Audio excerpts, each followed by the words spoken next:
তার পাখির চোখ যে 2026 বিশ্বকাপ তা আরও একবার স্পষ্ট করে দিলেন পর্তুগালের মহাতারকা ক্রিশ্চিয়ানো রোনালদো। সৌদি আরবের ক্লাব আল নাসেরের পক্ষ থেকে একটি ভিডিও পোস্ট করা হয়েছে।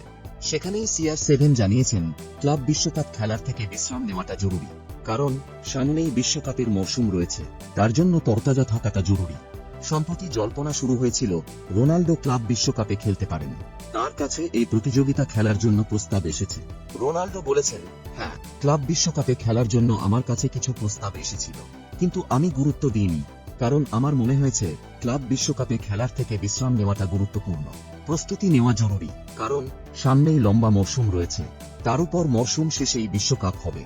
তাই ক্লাব এবং জাতীয় দলের স্বার্থের কথা ভেবে আমি ক্লাব বিশ্বকাপে খেলার প্রস্তাবে সায় দিইনি। রোনালদোর এই বক্তব্যই পরিষ্কার করে দিচ্ছে যে তিনি ষষ্ঠ বিশ্বকাপ খেলতে মরিয়া, আর পর্তুগালের অন্যতম ভরসা যে তিনি, তা না বললেও চলে। সম্প্রতি নেশনস লিগে তার নেতৃত্বে চ্যাম্পিয়ন হয়েছে পর্তুগাল।